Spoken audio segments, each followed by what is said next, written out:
UN-Habitat. Before getting into the contest, I would like to share with you some technical information and advice. This event is being recorded, so we'll be using the contest for future dissemination.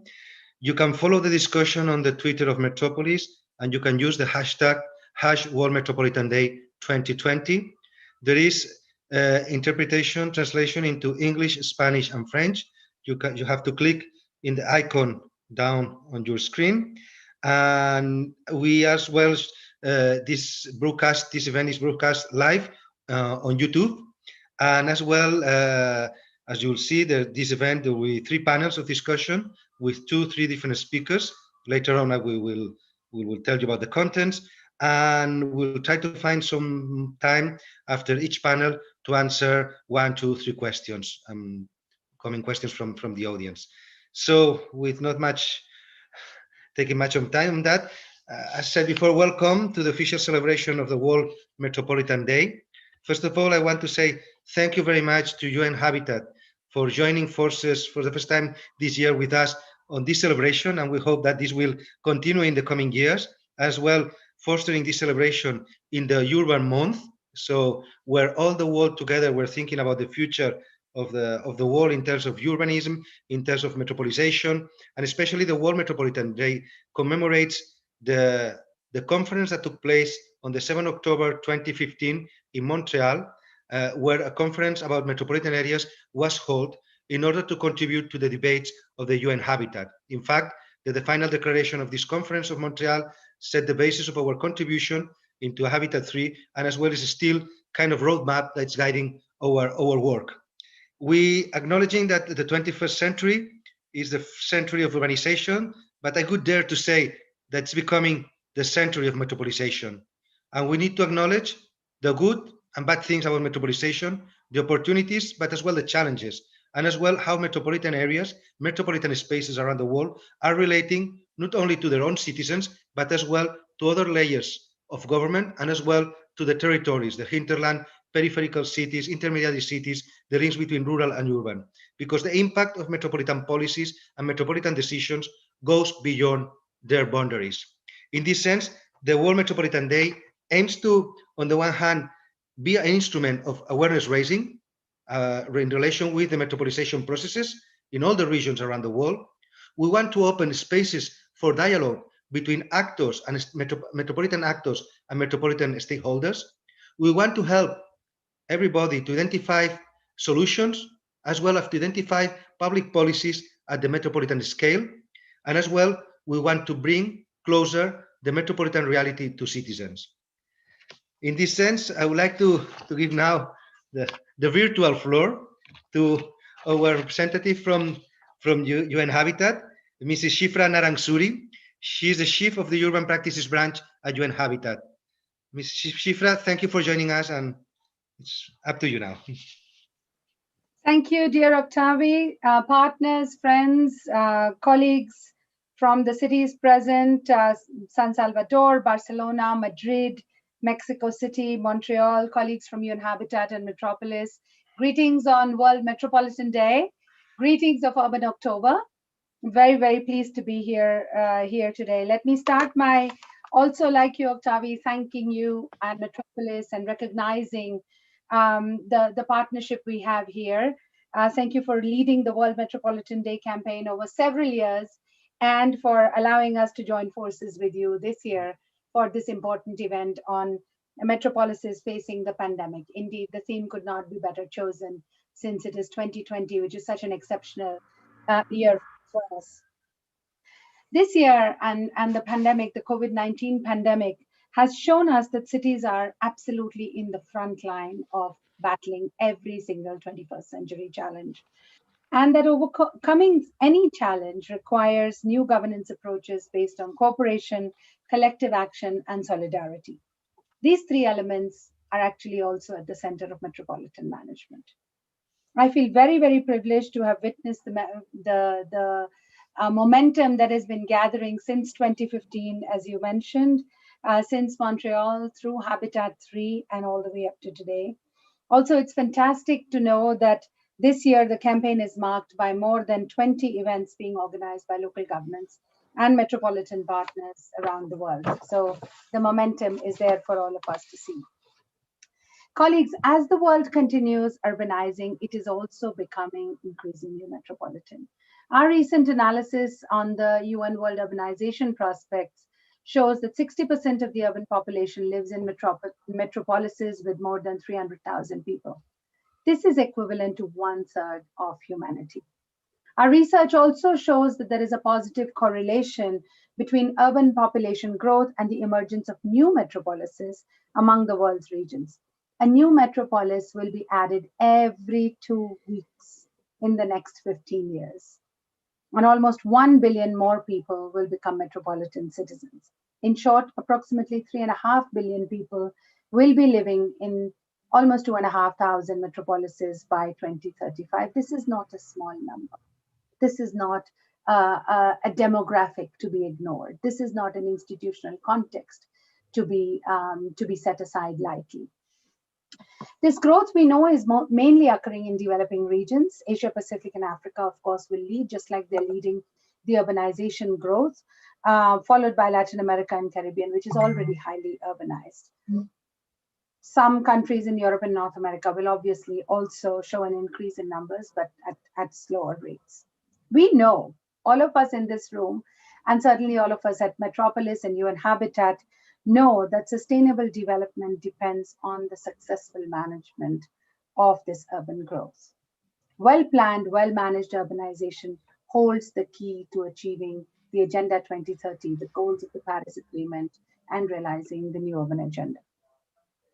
What is a metropolis? It's not very easy to define. It depends on legal, administrative, political, economic, and other criteria in various countries and regions. So UN-Habitat has worked jointly with the European Commission, with ILO, FAO, OECD, the World Bank, and various other organizations to pursue some kind of a harmonization of definitions to improve also international comparability. Otherwise, we are comparing apples and oranges. We look at metropolitan areas as a city plus its suburban, peri-urban, rural areas. Very much aligned with what you just said, Octavi, which are economically and socially linked. And we have seen that this link is extremely important, but also extremely fragile in this year. This is a definition that is endorsed by the Statistical Commission, and I hope it will be used increasingly to develop comparable data.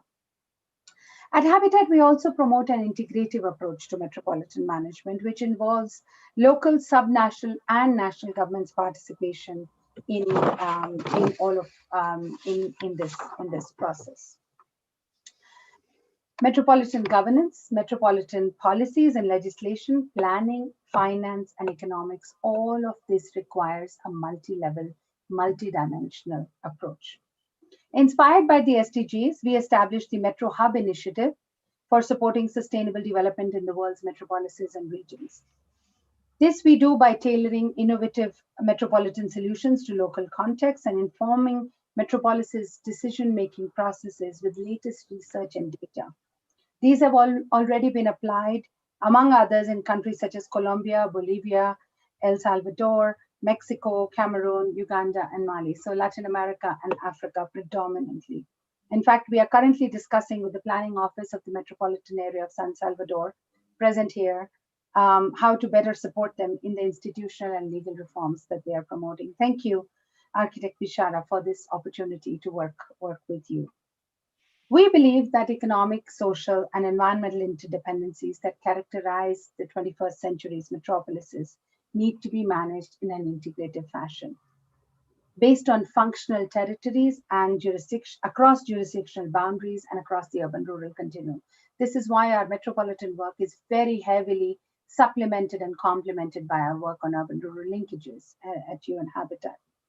We're also preparing, along with a working group composed of metropolitan experts and representatives, a global state of metropolis report, which will feature trends, inspiring practices on metropolitan management, implemented in diverse contexts around the world. Again, thank you to Metropolis for joining forces with us on that working group.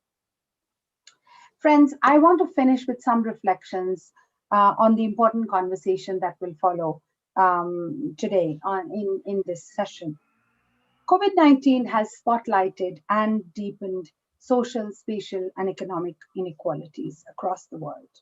At the same time, new forms of conflict and violence have arisen in cities around the globe. People are disenchanted, they are dissatisfied, they're feeling disenfranchised, and they are struggling to cope. Democracy has been hurt in many places by authoritarianism and violations of human rights. Focusing on a human rights and social inclusion approach within metropolitan management is therefore fundamental to economic recovery and rebuilding the social fabric, which in turn are central to reducing inequalities in the long term. Metropolises must offer, along with everything else, a space for political engagement and dialogue. This is, of course, intricately linked to the governance question. Overcoming COVID-19 requires governance approaches, as I already said, based on cooperation, collective action, and solidarity. Governance that is outcome-oriented, governance that puts people at the center to ensure that all citizens reap the benefits and share the burdens of urbanization. In this regard, I'm also happy to announce that today we will present a new UN-Habitat governance assessment framework, which promotes this practical vision of governance in which public policy making, institutional solutions, collective action on the ground all work together. So once again, with those words, thank you very much for joining the World Metropolitan Day commemorations. And remember, without collective action, without solidarity, without cooperation, without multi-level governance, we will achieve neither sustainable urbanization nor the sustainable development goals. Thank you very much, and back to you, Octavio. Thank you, Shipra. In fact, as you said, I mean, the COVID-19 is not raising new problems, which it's in fact is confronting us to many of the contradictions of the urban growth, urban development, and metropolitan development. And what's, as you said, it has accelerated some processes, it has speed up some processes, and in fact, what we're witnessing is the risk of increasing inequalities at levels, and especially the gender gap and gender inequalities. Yesterday, I think it was yesterday, the president of the World Bank said that between 121 million people, or between 121, 150 million people, most of them in urban areas, will drop into poverty from now until 2021, until next year. So in less than 6 months, over 150 people may be in poverty. This is a very new scenario, and most of them will be living in cities, and cities are not really prepared to cope with that. And as you said, I mean, the COVID, the ones who were at the front line were the leaders of local governments, the leaders of metropolitan areas. And the issue of metropolitan areas is that sometimes they are very complex. They are complex entities. And as you said, and we struggle as well as you in having a clear definition. What's a metropolitan area? What's a metropolitan reality? We Metropolis, we have coined this word metropolitan spaces, which in fact is everything and it's nothing at the same time. But we want to reflect this complexity where you have the impact, economic, social impact of these territories, this urban continuum, but as well the complexity, as you said, of the different administrations that they intervene and have powers in these metropolitan territories. And as well, we have realized that metropolitan spaces, they play a role at different urban systems. In the global urban system, because most of these metropolitan areas, they are the gateways of connecting with globalization for the territories, but at the same time, they have an impact with intermediary cities and the national systems, urban systems. So your metropolitan leaders, when they are developing their policies, they should take into account the impact of what they are developing, not only for their own territory and citizens, but for a larger scale. And of course, I'm really happy that you say that governance is the critical issue, because this is what we are championing for the last 3 years in Metropolis, that if you don't have sound governance, metropolitan governance, and we don't mean that it's one single model. There's not one model, tailor-made model for everybody. There's different models, but you need sound governance that incorporates leadership, there's cooperation and shared vision, that you have resources and you have institutional frameworks to develop this governance. And what we have realized with the COVID is that there has been an impact in the way that metropolitan governments are working, in terms, for example, on how internally they were articulating the leadership, moving, and that was coming before, but now the COVID has accelerated the need for moving from silos in decision making, and as well the way that metropolitan governments are delivering services, and as well the way they are relating to citizens. And here we shouldn't not talk about the issue of the digital gap. I mean, we are witnessing in metropolitan areas, especially, and big cities, what I call the dualization of the society. And it's not something coming from the global south, it's happening in the global north as well, that societies and cities are really, really fragmented. And this is something, the fight against inequality is one of the challenges that metropolitan areas will need to look at in the coming years. So with this context that we have shared with Shipra and myself, we're having this event today with this title, Metropolises Facing the Pandemic. We will be tackling 3 topics.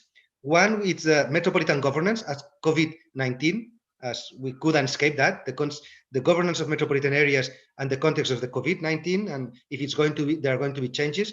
Another one is urban violence in metropolitan spaces.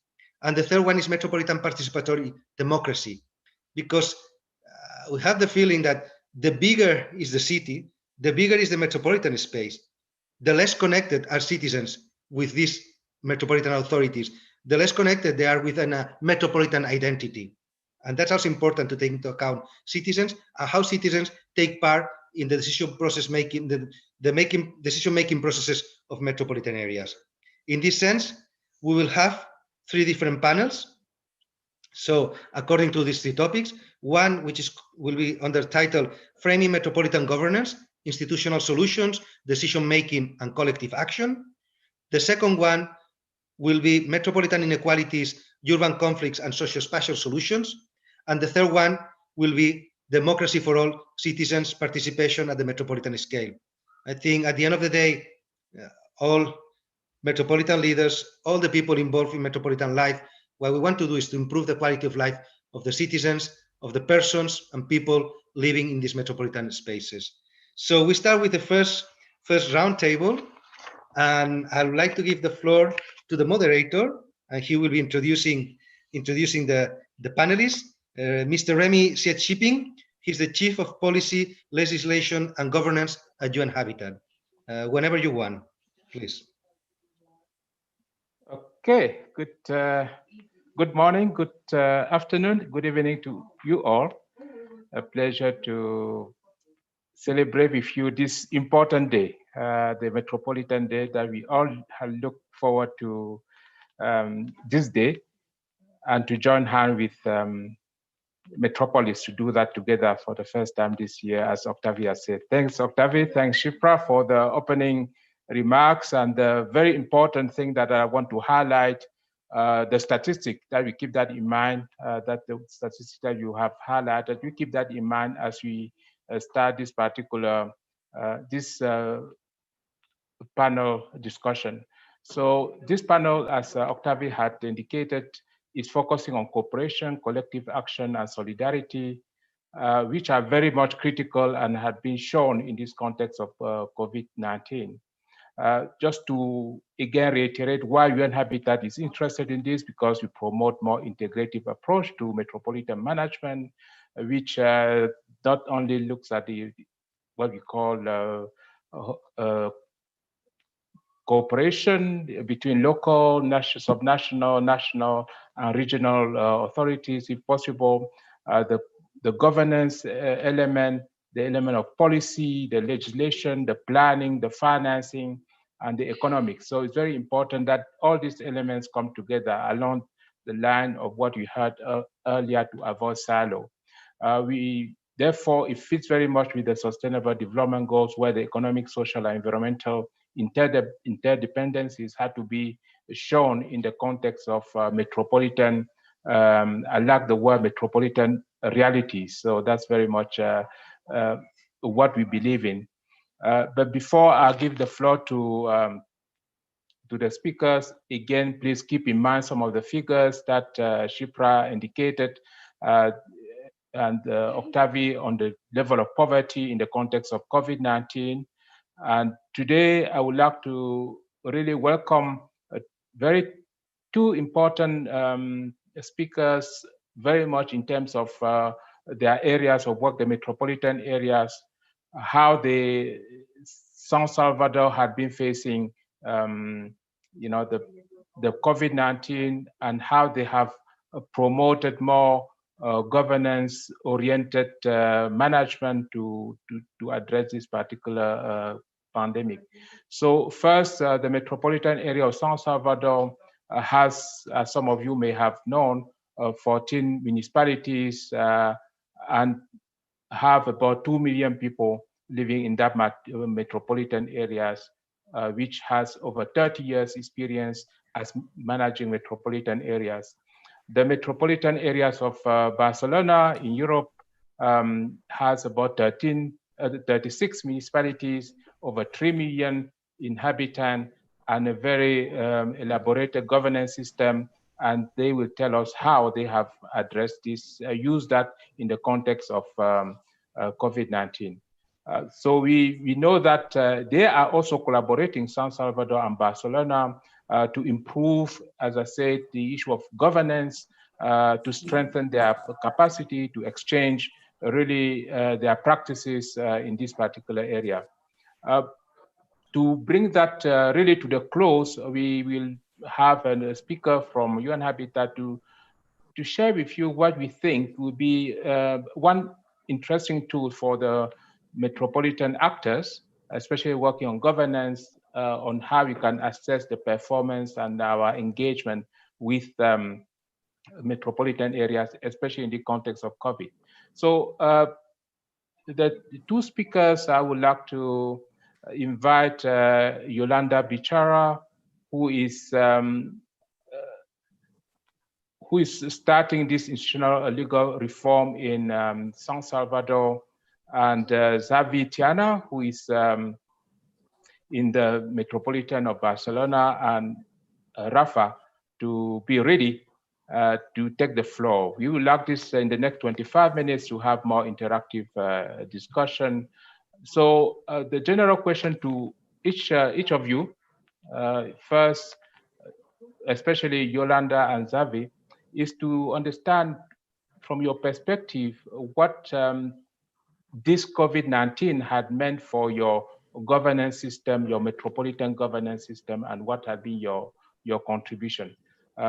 In 3 minutes, then we can have more engagement, and I will encourage the panel, the participants to share their questions, their concern, contribution on the chat. We're going to be picking that up and address them. Yolanda, would you like to contribute for the next 3 minutes before I give the floor to Javi? Ok, bueno, muchísimas gracias. Un gusto compartir esta mañana tan celebrada entre todos ustedes, creyentes firmes de la metropolización. La crisis generada por el COVID-19 ha reavivado las deudas socioterritoriales y está poniendo en evidencia el aumento de la precariedad, la pobreza y la exclusión social. Nosotros, un área metropolitana de San Salvador, que tiene 1.81 millones de habitantes, impactada fuertemente con recesión de país, con un endeudamiento que estará llegando este año al 93% del PIB que además proyectará estar cayendo en un 8.5%, implicando, entre otros, que los hogares en condiciones de pobreza lleguen de 82,000 hogares a superar los 100,000, y que además de todo, la gestión de esta crisis se estará desarrollando en un contexto eleccionario de alcaldes y concejales, igualmente de diputados de la Asamblea Legislativa, y que se estará enfrentando con serias limitaciones financieras, puesto que los ingresos fiscales de las municipalidades han caído alrededor del 75%. Además, esta situación se está exacerbando increíblemente por el incumplimiento de las obligaciones del gobierno central de no traspasar los fondos correspondientes para el básico funcionamiento y algunas obras a las municipalidades de los últimos 4 meses. Esto más o menos supera los 40 millones de dólares. Esta situación nos está llevando pues a concebir una innovación disruptiva colaborativa, y la estamos haciendo con socios como UN-Habitat, y agradeciendo sobremanera el acompañamiento. Y estamos pensando igualmente en el desarrollo de un proceso acción, reflexión, construcción para la formulación de un nuevo proyecto de ley y también nuestro plan estratégico institucional en el que también estamos trabajando de la mano con apoyo internacional de una ONG llamada Apoyo Urbano, pero con una visión de quinquenio, decenio, valorando los 30 años hacia atrás y los grandes retos, pero también la mirada hacia el 2030 y sus grandes metas, lógicamente en el concierto de los ODS. Y en este contexto estamos advirtiendo una cantidad de obstáculos importantes como inicialmente romper con la noción general de algunos conceptos claves que ya se llaman falsamente probablemente en muchos casos autonomía o coordinación, alianza, gobernanza simplemente como le hemos venido asumiendo. Sin antes poder clarificar, y eso es algo que se está planteando en nuestro anteproyecto de ley, el interés general y de los derechos y deberes que implica, para comprender que ahí está la esencia en lo social, en lo ambiental, en lo económico, asumido como un todo. Pero más aún, lograr hacer valer esta nueva noción o verdadera noción que implique acción y no contemplación. Ese obstáculo también se relaciona con algo que tiene que ver y que llamamos el proyecto territorial común metropolitano, lógicamente con las diferencias que implica el tener grupos de municipalidades con características, oportunidades y fortalezas diferentes. Pero solo así se podrá comprender y emprender bajo esquemas colaborativos de coelaboración, de propuestas, de respuestas y de coejecución de programas y proyectos, reconociendo y asumiendo responsabilidades por dejar de hacer cosas y los efectos que puede causar en incrementar desigualdades y o en restar competitividad a la metrópolis. Hay un segundo obstáculo que nos está haciendo sacudidas fuertes y es el poder llegar a desarrollar la empatía política y técnica con respecto a la verdadera vulnerabilidad socioterritorial y económica que se vive. Para advertir que muy probablemente estamos funcionando con equipos de trabajo más tecnócratas, con una ingeniería técnica y política bastante desfasada de las realidades. Se necesita superar déficits preexistentes, pero igualmente los que se estarán incrementando por el tema del COVID. Y no es haciendo más de lo mismo como se estará logrando. Y por lo tanto, las perspectivas y programaciones tienen que estar considerando estas crisis que cada vez están repitiéndose con mayor frecuencia y que ya deberían poderse valorar dentro de estas programaciones.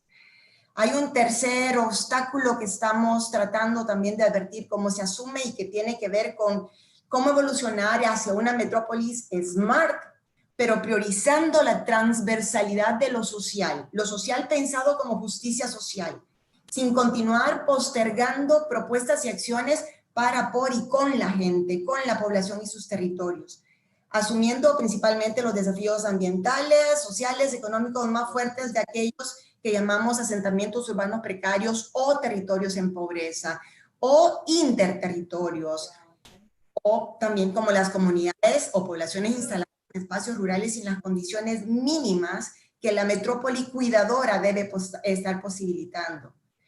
Un cuarto obstáculo es rapidito, el ejercicio de un buen nivel de participación ciudadana enmarcado en todo un sistema multinivel y multiescala, pero concebido como un proceso sensible de construcción de la inteligencia colectiva, con capacitación y formación común entre habitantes, empresas, ediles, académicos, técnicos, funcionarios de gobierno central, a efecto de nivelar el conocimiento sobre el mínimo vital, eso que es parte del interés general y de las verdaderas oportunidades que en muchos casos superan la excusa de la falsa autonomía.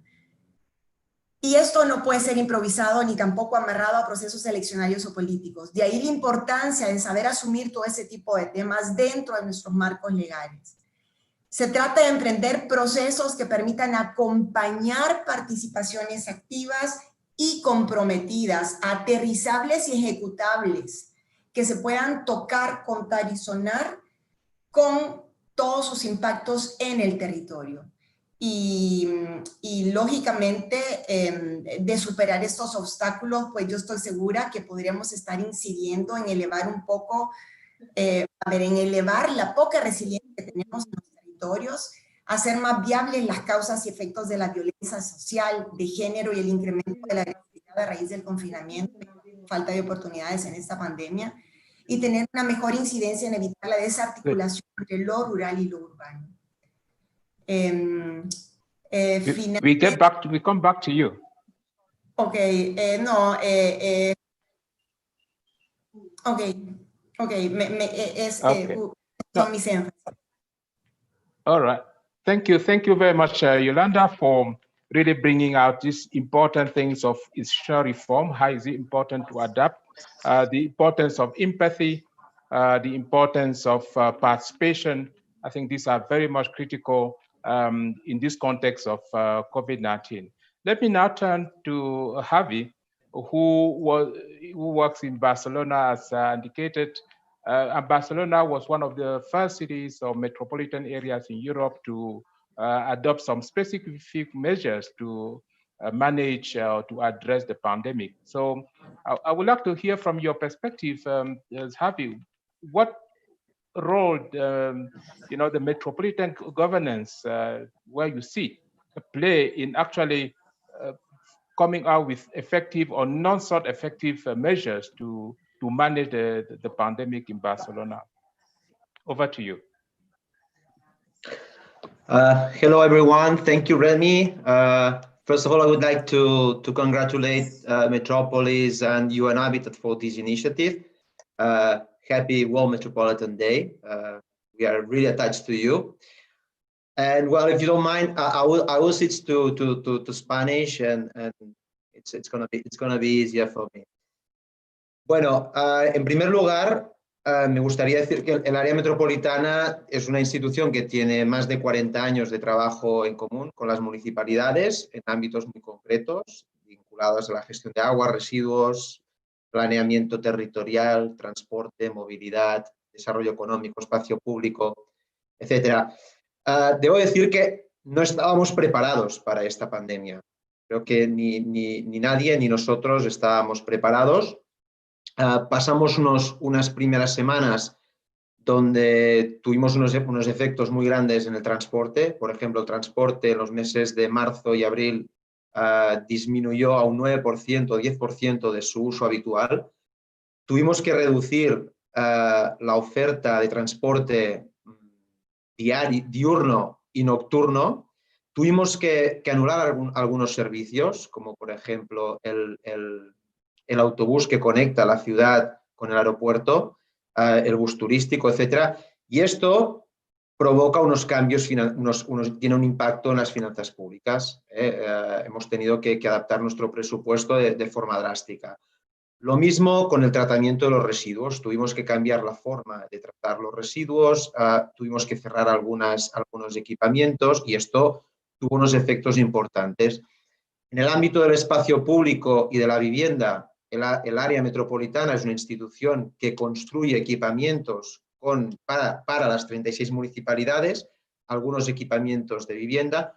Tuvimos que parar también estas obras públicas. Bueno, pues pasamos de una situación de shock, de cómo nos vamos adaptando a la situación. Debo decir que los servicios técnicos de nuestra institución trabajaron muy fuertemente, los servicios informáticos, jurídicos, etcétera, los trabajadores y trabajadoras. Hubo una respuesta y un compromiso personal muy fuerte y muy importante. Y bueno, poquito a poquito hemos ido pasando a una fase de aparente normalidad, con algunas medidas. Por ejemplo, voy a poner un par de ejemplos. En el área metropolitana hemos aprobado un nuevo pacto para la movilidad.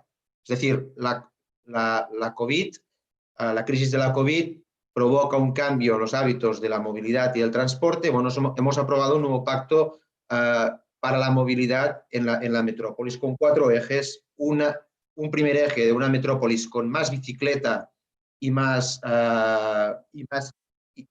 ir más a pie, una recuperación del sistema del transporte público, un tercer eje que sería el de cambio de hábitos en la forma en la que tenemos de desplazarnos, ir a trabajar, etcétera, y un cuarto eje que es un acuerdo metropolitano para tener un aire limpio y saludable. Junto con esto, aprobamos también algunas medidas de apoyo a las municipalidades, como un plan de inversión de 16 millones de euros, más o menos 18, 19 millones de dólares, para nuestras municipalidades, con un enfoque de apoyo a la cohesión social, a la economía de proximidad y a la coproducción de servicios. Es decir, dar una respuesta rápida a todos aquellos sectores económicos y sociales que se vieron afectados. Bueno, todo esto nos lleva a un contexto que a mí me traería a sacar algunas conclusiones que, si te parece, Remy, me gustaría comentar en un segundo momento y dar la palabra a Rafa.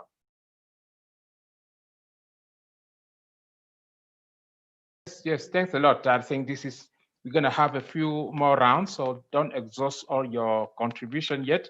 I really like the idea of looking at the impact, just taking that example of the transport and how you responded and adjust, and some positive things you have seen happening, that the policy is adapting to the behavior, following the behavior, enhancing clean air, having investment plan to really have that cushion to improve the social cohesion. I think this is very much helpful and understanding in the context of Metropolis. So I just want to now turn to Rafael Forero, who is with us at UN-Habitat, and try to hear from him what does it, considering the increased demand from different partners and different actors to support a metropolitan governance, how the new governance assessment framework could be useful to improve the governance in the context, say, of the pandemic, but also the sustainable development goal in general. So take us through that governance assessment framework and how that could be of use. Rafa, over to you. Thank you, Remy. Thank you all. Good day, good afternoon, good evening to all of you. Let me start in reaffirming the insights that Octavi, Chipra, Remy, Xavi, and Yolanda said before. We at UN-Habitat are sure that new governance approaches are fundamental for addressing this kind of crisis, including pandemics, but also another 21st century crisis, like, for instance, climate change, urban-rural migrations, human rights violations. All of those topics cannot be correctly addressed with new governance framework. And let me to say also that governance is one of those human activities that becomes more apparent when it is not achieved. Weak governance framework lead to economies that do not thrive, to marginal communities, to unhealthy environments, to inadequate infrastructure, and other conflicts caused by divergent interests and priorities among several actors. Also actors that comes from a different perspective, public, private, social, and so on. In short, inadequate governance reduces the quality of life for millions of people in ways that could be avoided. And we are trying to work in that, in introduce new tools, new governance frameworks to avoid that loss of quality of life in war metropolises and regions. In that context, we have worked during the last months within UN-Habitat in promote new governance approaches, avoiding the common prescriptive and normative views of governance that actually have been very contested during the pandemic, and instead of that, promoting new analytical and practical approaches. And this tool, the Governance Assessment Framework for Metropolitan, Territorial, and Regional Management, is the first tool with that analytical and practical approach. Also, it is a tool that recognizes the complex linkages between institutional, political, and instrumental dimensions of territorial governance. I want to quickly describe the framework. This is a framework that presents three dimensions and 6 factors for assessing governance at metropolitan and regional levels. The first one is the institutional solutions, which is the institutional dimensions, and is composed of 2 factors, the formal and informal arrangements. The second one is the decision making or the policy, the politics dimension, which is composed of governing bodies and knowledge management. And the third one is the collective action or the instrumental dimension, which at turn is composed by administrative acts and common development visions. Also, of course, we are included in this tool factors that are commonly assessed and used in governance approaches. For instance, formal institutions, formal arrangements, decision-making bodies, and also administrative and legal acts. But we are trying to include another new or innovative elements, such as the common development visions, the knowledge management strategies to make the decision-making informative, and also the informal arrangement, because we have noted that in several metropolises and regions, the informal arrangements have been key for strengthening cooperation, intermunicipal integration, and so on. So I would like to stop here in this first round, and maybe then, Remy, we can explain more how to metropolitan authorities and how to other partners can use this framework. Sure. Thanks a lot, Rafa, for being so quick on this. That's help keeping the time. I would like now to bring again the 3 panelists to give us, maybe based on what we have been discussing, really on the element of cooperation, solidarity, if there's 1 or 2 key things that you have to advise on how a metropolitan areas in its governance approach could help, what had worked, what didn't work. If there are 1 or 2 things, ingredients, solutions, we heard earlier from Octavie, we are looking for solutions. Are there additional one that you would like to propose?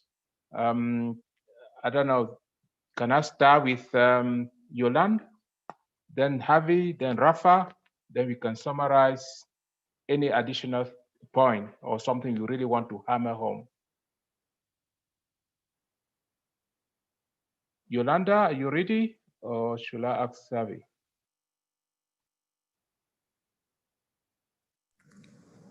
No, en términos generales, yo creo que algo que ha sido importante y necesita continuar consolidándose en estos ejercicios de la metrópolis y de la gobernanza en el contexto de las metrópolis, creo que de hecho la evolución del término gobernanza tiene que contemplar el calificativo o el apellido colaborativo.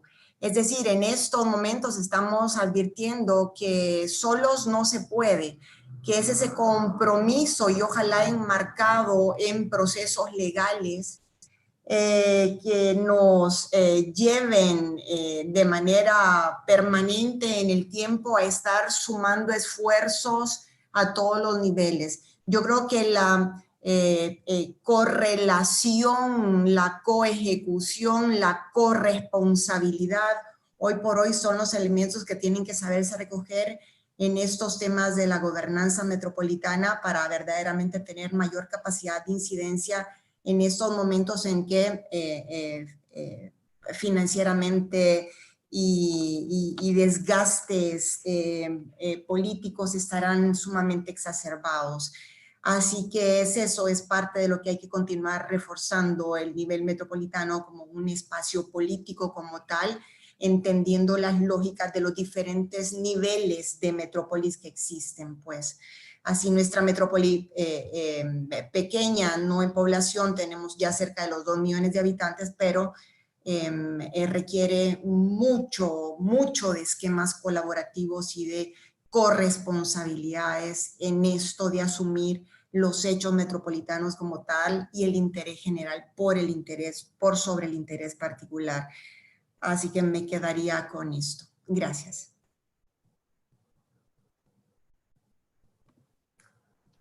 Thanks very much, Yolanda, on that two key things, the core and the multi-level, multi-actor, multi-realities, and the co-designer. Perfect. Javi, anything else that we really want to hammer home in this context? Yes, Remy, para mí yo diría que una buena práctica o uno de los inputs que debemos conservar en la gobernanza metropolitana es todo el concepto del efecto redistributivo entre la ciudad capital y los municipios limítrofes. Y este es un ámbito que desde el área metropolitana de Barcelona hemos intentado articular a través de nuestros programas. O sea, tiene el mismo derecho a tener un equipamiento, un servicio de calidad, la ciudad capital, que los municipios medianos y pequeños alrededor del área metropolitana. Y esto es muy importante conservarlo. Ligado a todo esto, y antes Yolanda lo comentaba, a nivel de gobernanza es un papel de igual a igual. Es decir, en nuestro caso son 36 alcaldesas y alcaldes que están en nuestro plenario, todos tienen voz y voto. Es tan importante el papel de la alcaldesa de Barcelona, Ada Colau, como el papel del alcalde de Sant Climent de Llobregat, Isidre Sierra, de un municipio muy pequeño. Por lo tanto, es muy importante que todos tengan esta voz. Temas que deberíamos mejorar y que con la crisis de la COVID estamos apuntando. Un primero, una visión más holística de las competencias que tiene el área metropolitana con otras competencias. Nosotros tenemos unas competencias muy concretas, pero hay ámbitos competenciales que son de otra administración, como puede ser la salud, la seguridad, la cultura, pero que han tenido un efecto y un impacto importante en la COVID. Por tanto, nosotros no podemos limitarnos a ver qué pasa en nuestro ámbito competencial legislativo. Debemos ver qué pasa en el ámbito competencial de otros niveles de administración que tienen un efecto en nosotros. Un segundo punto, actuar más con una sola voz. En nuestro caso, a veces se produce que estamos actuando con 36 voces. Cada alcalde y alcaldesa, como es normal, intenta dar respuesta a sus ciudadanos para temas que le preocupan, y a veces falta quizás esta respuesta metropolitana, y esto para mí es una cuestión de liderazgo. Y una última reflexión es de temas que deberíamos mejorar. Nosotros no somos un actor clave para el ciudadano a nivel comunicativo. A pesar de que tenemos servicios muy claves como el transporte, la movilidad, los residuos, etcétera, el ciudadano no ve en el área metropolitana de Barcelona un actor clave donde obtener esta información de primera mano. Y este es un tema que deberíamos mejorar. Thank you, Ravi. Very important. I'll summarize that later. Rafa, one or two key things that ought to be considered moving forward to improve the governance, the cooperation, the solidarity. Please. Yes, thank you. Thank you, Remy. First, I would like to encourage you all to visit our webpage and specifically our digital library, because next week you will be able to download this publication, this new assessment framework. The publication will present the framework and some initial inspiring practices on metropolitan and regional governance that we have identified. Actually, we are continue to applying this framework as a part of a more widely work that we are doing from UN-Habitat to preparing a global state of metropolis report in we are analyzing not only metropolitan governance, but also planning, legislation, finance, and another areas of metropolitan management. But the next week, you will have the framework available in our webpage. Please take note, and this is very important for metropolitan authorities and local practitioners, that the framework includes two templates that any kind of local actor could easily apply. The first template is the Metropolitan, Territorial, and Regional Governance Assessment Tool, which is like a set of analytical and qualitative guiding questions to to inquire for the governance factor and for the governance stage in the respective territory. And the second one is the Metropolitan Territorial and Regional Governance Scorecard. This scorecard is not an index. This is more like a tool that looks for correlations between governance factors, principle, and the stage of metropolitan governance. Because as I said before, we are understanding in this new approach metropolitan governance like a process. We don't want to promote numbers or indexes to qualify governance, but instead understand it like a process in which we can find if the governance is emerging, is consolidating, or is achieved in the respective territory. So you will find all of those tools and templates within the publication. And at the beginning, you will be able to link the results of the assessment with policy recommendations on how to promote and improve multi-level governance, for instance, how to facilitate principles such as subsidiarity or autonomy within the metropolitan area, how to use institutional solutions for addressing territorial needs, and so on.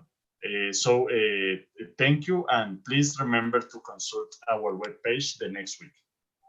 All right, thanks a lot, Rafa. Just to say thank you to the panelists. Very important takeaway on the core, on the element of metropolitan leadership identity, the issue of power relations, the importance of the process, that we have instrument to understand our governance system. So this has been very enriching. So for those who want to advance that, look forward to the release of the governance assessment framework to start playing with that and see where you sit and where areas that need improvement.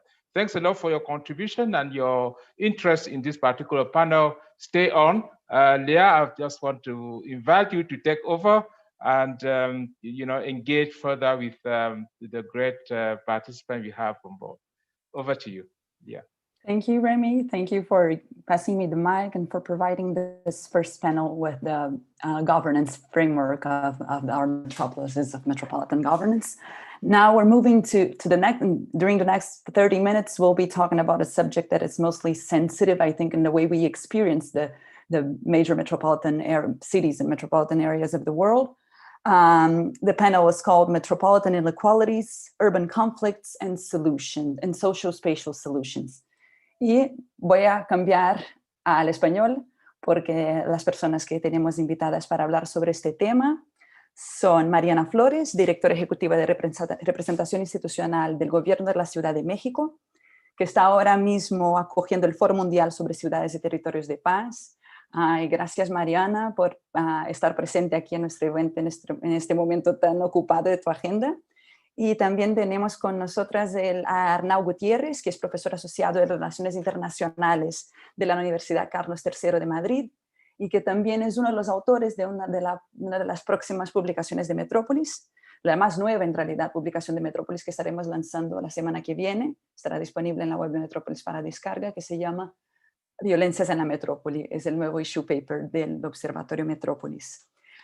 Dicho esto, me gustaría pues explicar un poco que la dinámica de este panel se tratará de preguntas muy breves, serán 4 preguntas, son 4 turnos de preguntas y que si el público tiene alguna pregunta a lo largo de este panel que quiera dirigir a una de las personas ponentes que pueden dejar en el chat, ¿no?, del Zoom.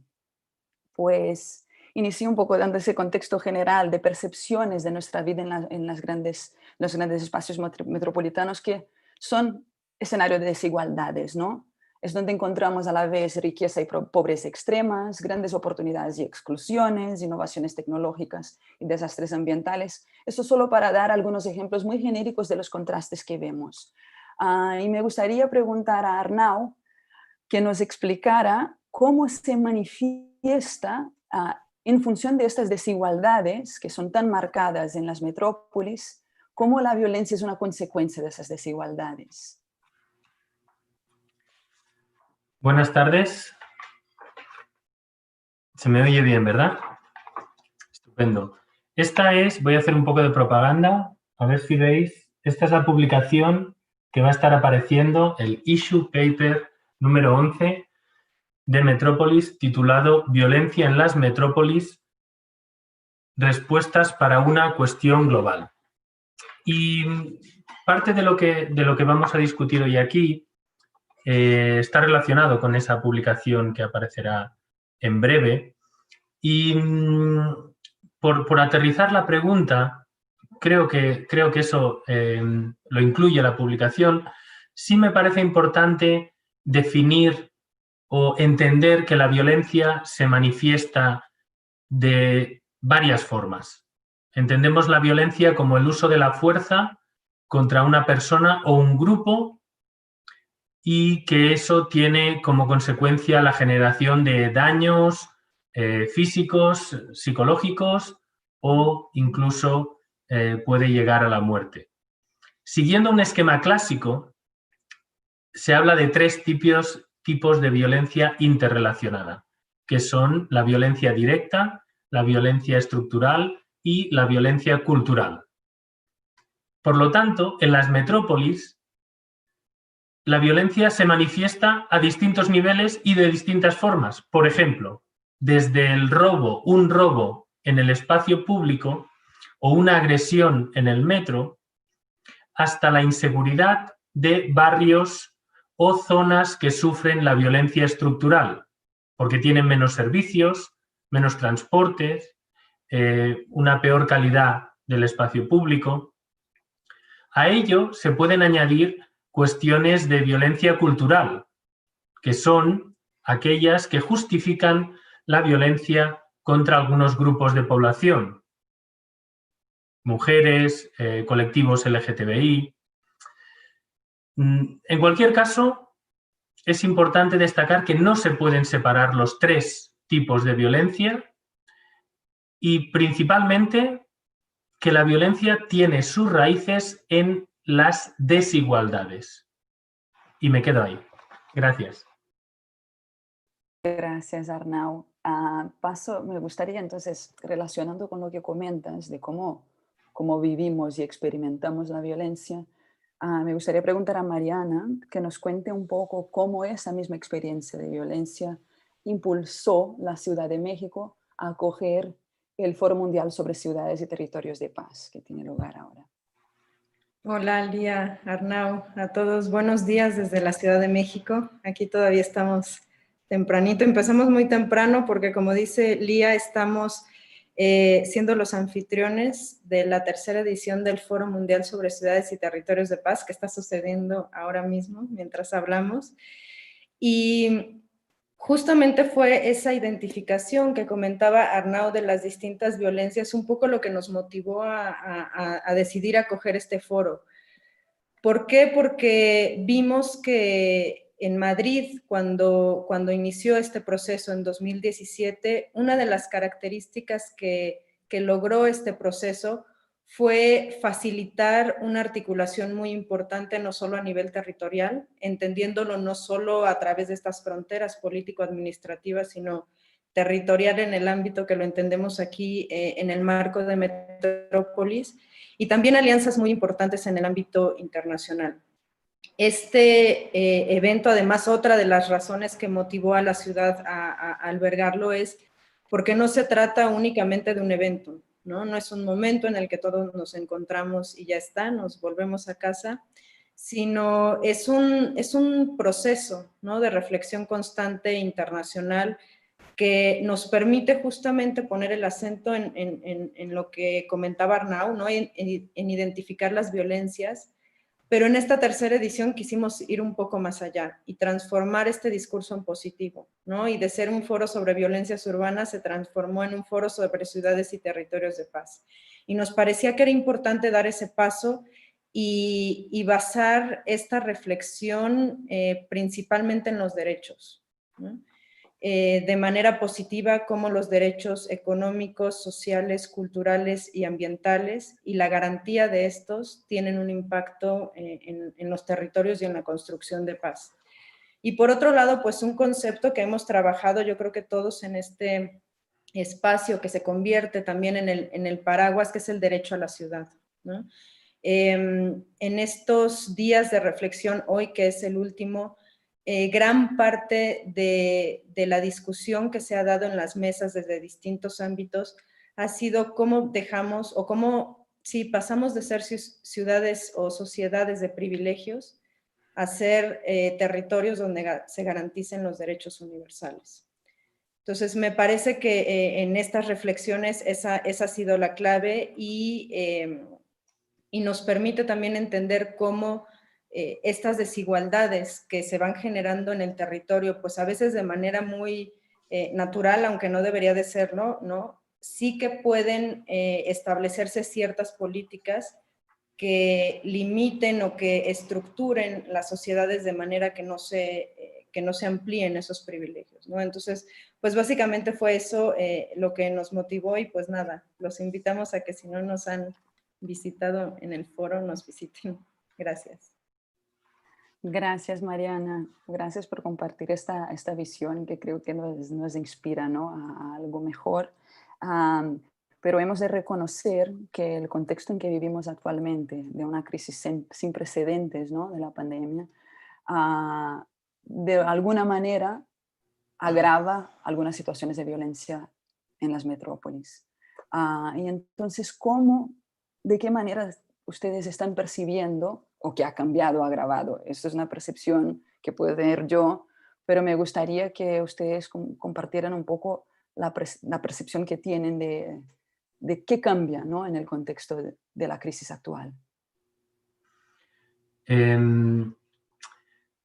Entendiendo la crisis actual por la crisis generada a causa del coronavirus, me parece muy importante señalar que, en primer lugar, hay un impacto, una crisis sanitaria, pero que está asociada a graves consecuencias socioeconómicas. De algún modo, el coronavirus ha puesto de manifiesto que no podemos hacer frente a este tipo de pandemias de manera individual o de manera a pequeña escala, y que debemos responder a ello como comunidad, diría casi como planeta. Lo que también estamos viendo es que esta crisis golpea a la ciudadanía de una manera desigual. Por ejemplo, en las situaciones de confinamiento que estamos viendo, las casas, los espacios donde las personas se confinan son muy desiguales. Las condiciones son muy desiguales. En materia de trabajo, hay algunas profesiones que permiten el teletrabajo y que, por lo tanto, son colectivos menos expuestos al virus. Mientras que hay otros que son trabajadores esenciales que, en el fondo, tienen que ir a trabajar porque trabajan en los sistemas sanitarios o de emergencia, o en los supermercados y en las lógicas de distribución, o incluso en el sector informal. Esos colectivos están más afectados. La desigualdad también se observa en materia de acceso a la sanidad. No todo el mundo dispone del mismo seguro médico o está en las mismas condiciones para hacer frente a la enfermedad y a la pandemia. Incluso, finalmente, en cuestiones de espacio público. Aquellos que más necesitan el espacio público seguramente son los que menos acceso tienen a él o los que tienen un espacio público de peor calidad. Y aquí me parece interesante destacar que en varios países que hemos analizado, las multas que se ponen a las personas que se saltan el confinamiento se concentran en los barrios menos favorecidos. Precisamente por la mayor necesidad de espacio público y las desigualdades en materia de vivienda o de espacio vital, digamos. Me parece, bueno, quiero destacar un libro que justo acaba de aparecer. Es un libro titulado Desigualdades insostenibles, del economista francés Lucas Chancel, que es el director del World Inequality Laboratory. Y Chancel nos cuenta que actualmente el cambio climático y la evolución tecnológica están exacerbando, están aumentando las desigualdades. De modo que lo que podemos observar en este contexto es que las desigualdades, que la crisis actual causada por el coronavirus dificulta, complica la posibilidad de atacar a las causas de la desigualdad y, por lo tanto, de la violencia. Mariana. Sin duda hay coincidencia con Arnau y lo que hemos recogido a lo largo del foro tiene mucho que ver con esta idea de que el confinamiento no es igual para todos, ¿no? Este llamado que nos han hecho a quedarnos en casa desde distintos ámbitos, ese concepto de casa-hogar no es igual para todos. Y para no repetir lo que dijo Arnau, yo creo que hay otros elementos que hacen esa diferenciación, ¿no? entre el confinamiento. Uno tiene que ver sin duda violencia, ¿no? Violencia principalmente contra las mujeres, que creo que en la mayoría de las ciudades el incremento de los casos de violencia y de las llamadas a los números de emergencia se incrementaron. Y cuando no, pues también por la imposibilidad de hacer esos llamados de emergencia, ¿no? Entonces, y no tiene que ver solo con las mujeres, también con niños y niñas, ¿no? Entonces, estos ámbitos de violencia en lo privado también se han incrementado. Pilar Díaz, alcaldesa de Esplugas de Llobregat, nos recordaba ayer o antier, ya se me perdió el orden de los días, pero nos recordaba que siempre estamos haciendo este foco en la paz y en la convivencia en el espacio público, pero eso empieza también por el espacio privado, ¿no? Entonces, una vez que atendamos también ese espacio, podremos, o se tiene que hacer de manera paralela, ¿no? en los distintos ámbitos. Y otra cuestión también me parece de este tema del confinamiento, bueno, que ha tenido un impacto muy importante, por lo menos lo ha tenido en América Latina y en particular en México, es el tema de la educación. Yo sé que en algunas ciudades europeas pues ya se abrió la posibilidad de que algunos chicos comiencen a ir al colegio. No es el caso de México y no es el caso de muchas ciudades de América Latina, donde nos invitan o donde invitan a los niños y niñas a conectarse en línea a sus clases, ¿no? Bueno, pues también hay una brecha digital importante que hay que entender y que no todos tienen esa posibilidad de continuar con su educación a distancia, ¿no? Entonces, eso me parece que ha sido un impacto importante derivado de la pandemia en estas cuestiones de desigualdad y, por lo tanto, incremento de violencias. Pero también, más allá de estas dificultades, digamos, de garantizar que el confinamiento se haga en paz en los propios hogares, también creo que ha significado un reto en términos de implementación de políticas públicas.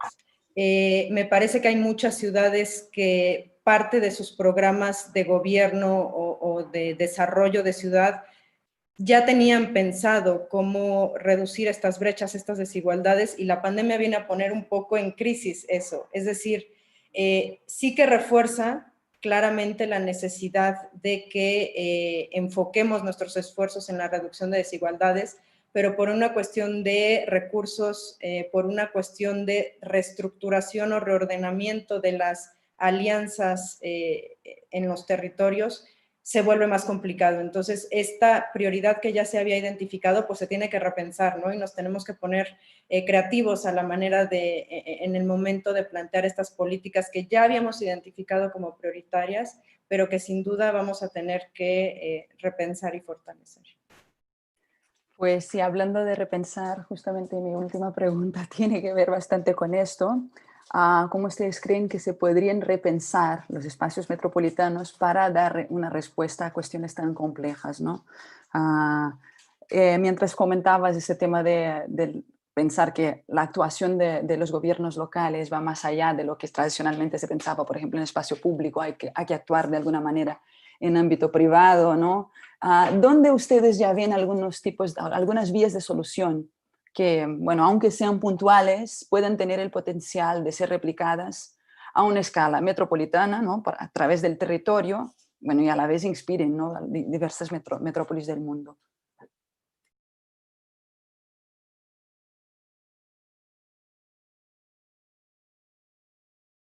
Arnau, no sé si tienes alguna idea de algo que te haya inspirado. Ahora, sí, es que había silenciado el micrófono, disculpas.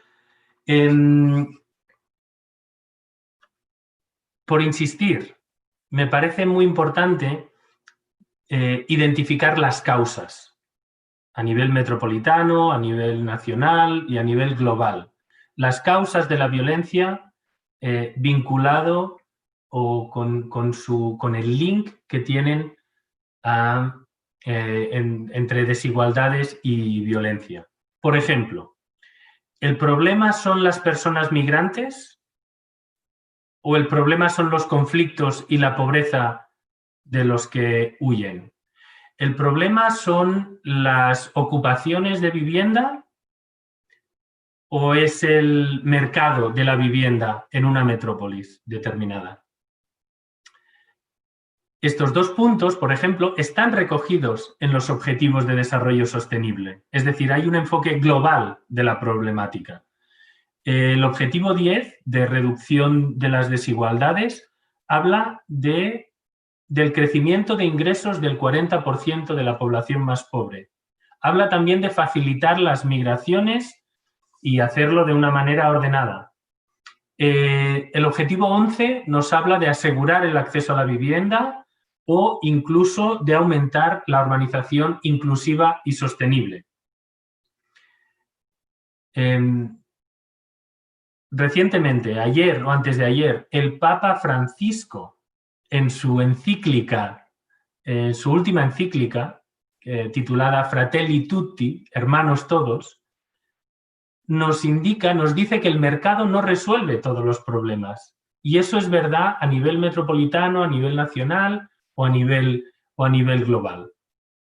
Para ser propositivos y buscar una luz de esperanza, creo que es muy importante que a nivel metropolitano se realicen diagnósticos de las violencias y de sus causas, que se pongan en marcha políticas de los cuidados, de comunidad, de cercanía, de cuidar a nuestros vecinos y vecinas. También es muy importante mejorar las relaciones entre la administración y los ciudadanos, facilitar ese trabajo. Y lo comentaba Xavi Tiana en la mesa anterior y yo, incluso Octavi en la introducción. Las metrópolis, los gobiernos deben intentar focalizarse en los problemas de la ciudadanía. Y luego hay iniciativas como el Foro de Ciudades de Paz, que se inició en Madrid en sus 2 primeras ediciones y que ahora México está continuando como espacio, como proceso, decía, ¿no, Mariana? Un proceso de reflexión y de búsqueda de soluciones. Solo como, bueno, hay muchas otras buenas prácticas. En Quito, por ejemplo, Bájale al acoso, en la lucha contra la violencia en el transporte público, o algunas vinculadas a las nuevas tecnologías, como la de Aturem els rumors, ¿no? Parar los rumores en las redes sociales, que está trabajando Barcelona. Pero como idea final, me parece importante destacar que los problemas metropolitanos requieren respuestas metropolitanas y, por lo tanto, gobernanza metropolitana. Pero que los problemas globales requieren respuestas globales y, por lo tanto, gobernanza global. Y ahí es donde me parece básico o central la idea de coordinación entre administraciones, de trabajo conjunto entre administraciones a nivel local, metropolitano, regional o global incluso. Me quedaría con la idea de coordinación entre administraciones. Ay, Arnau, me leíste el pensamiento porque era un poco lo que yo quería decir. A ver, yo identifico también tres elementos positivos, digamos, que nos pueden dar luz en estos momentos.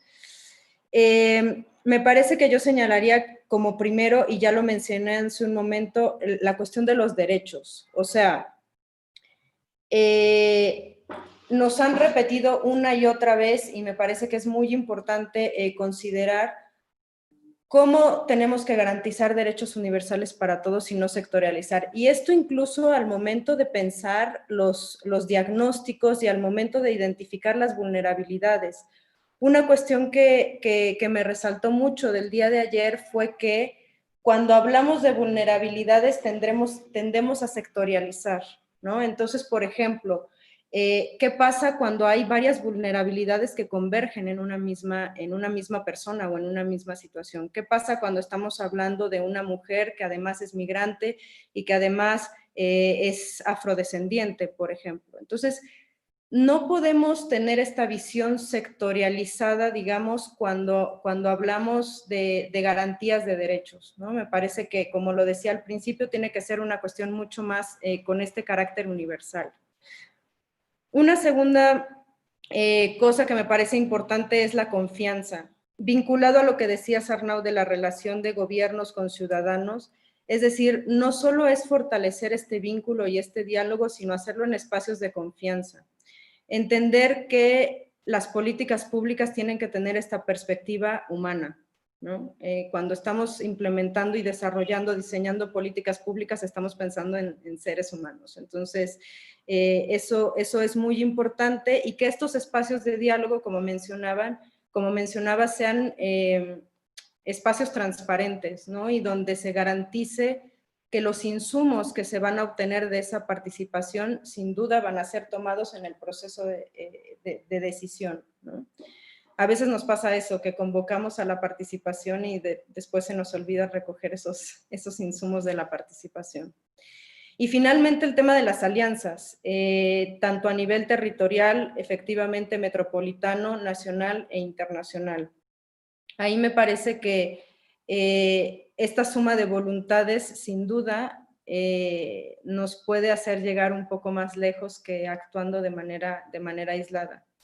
Y es también, regresando al inicio de mi presentación, de las motivaciones por las cuales la Ciudad de México decidió asumir esto, es porque está acompañado de un comité de más de 20 organizaciones, ¿no? Está Metropolis, por supuesto, y tenemos otras redes de ciudades, tenemos otras ciudades, organismos internacionales y agencias de Naciones Unidas. Es decir, ¿cómo logramos esa suma de voluntades y esos trabajos que todos estamos haciendo para construir estas sociedades de convivencia y paz que queremos? Así que así lo dejaría.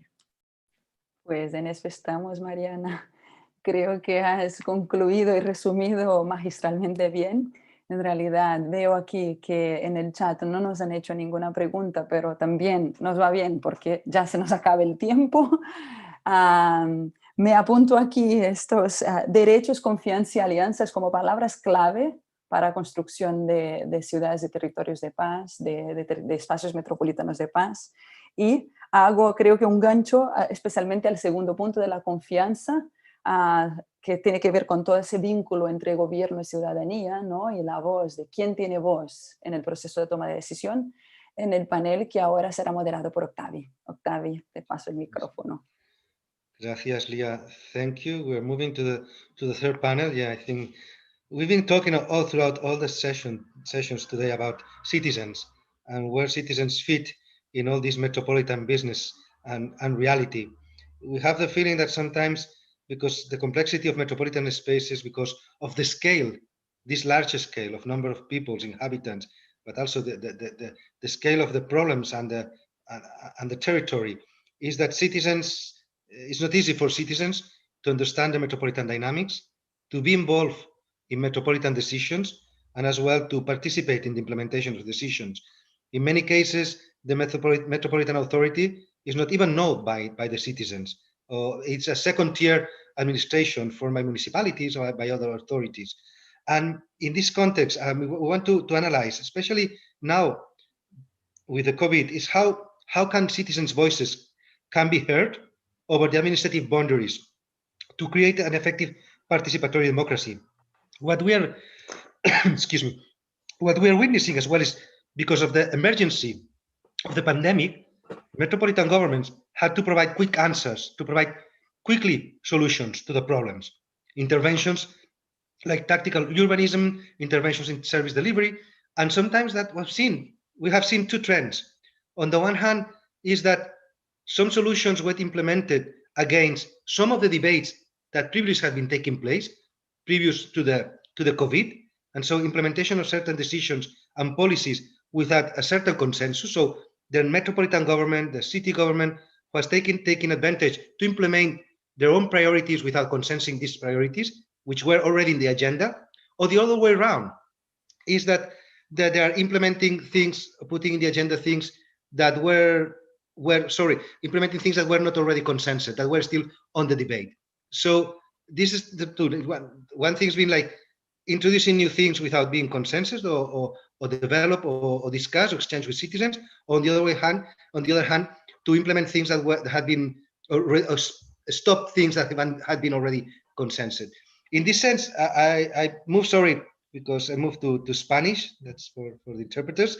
Me gustaría dar la palabra al señor Borja Prieto, del Departamento de Innovación de la Ciudad de Madrid, para primero nos das una aproximación, ¿no?, de cómo queda a la luz de todo lo que está pasando del COVID en el contexto de una gran ciudad y luego con todas las dinámicas que ha generado el COVID, ¿dónde queda la participación ciudadana? ¿Dónde quedan los ciudadanos? Bueno, primero muchas gracias por invitar a Madrid a participar en este evento y específicamente para hablar de participación ciudadana, que es un tema muy relevante para una gran ciudad como Madrid desde hace tiempo, ¿no? Entonces, yo creo que es una pregunta interesante porque de alguna manera nosotros en Madrid estábamos preparados, sin saberlo, porque teníamos una participación online muy potente, de forma que pudimos poner en marcha rápidamente procesos participativos en los que dar voz a los ciudadanos. Con lo cual, eso es positivo. Pero es verdad que hay el riesgo que existe siempre de la brecha digital, de la gente que no puede o no sabe participar en el entorno online.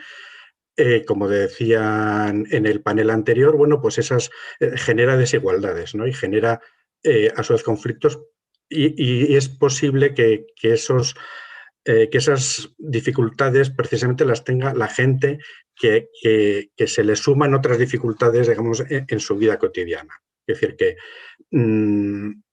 otra de las cosas que nos hemos dado cuenta, por ejemplo, es que no estaba preparada la sociedad, los ciudadanos, para responder a una crisis como esta. Es decir, nosotros estamos trabajando en otro nivel con ciudadanos en pues entornos experimentales para crear espacios de innovación ciudadana y claro, esto era presencial y de repente decir, bueno, estos laboratorios ciudadanos como Media Lab Prado que tenemos en Madrid, ¿qué hacen ahora en un entorno online, ¿no? Toda esa metodología que se conoce, que se trabaja presencialmente, ¿cómo se convierte en un entorno online?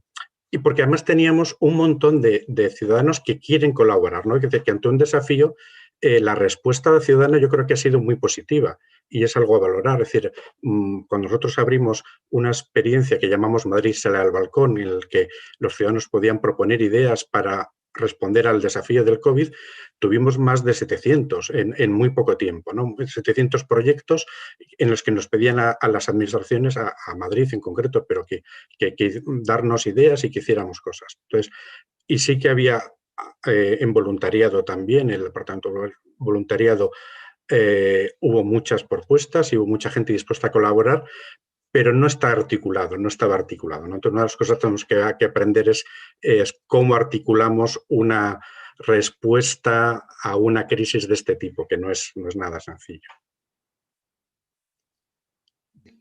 Una cosa que apuntabas, ¿no?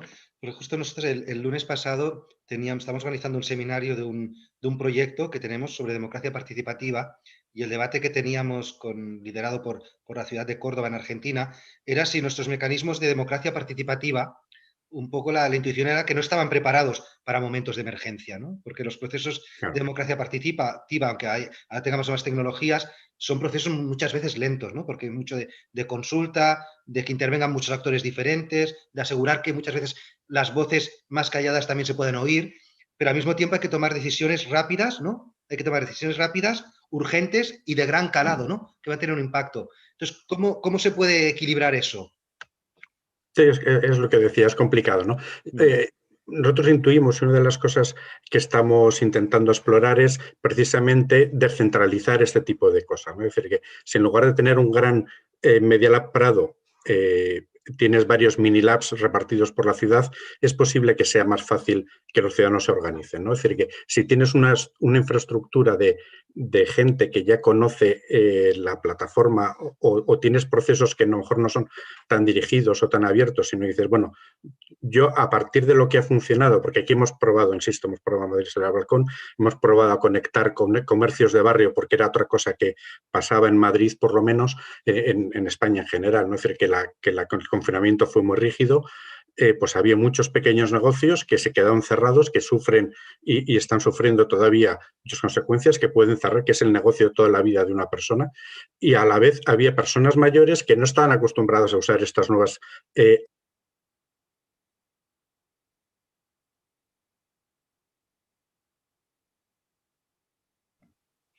Creo que no se te oye.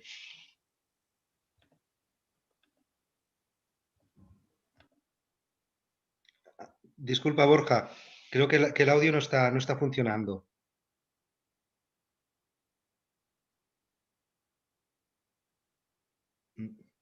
No.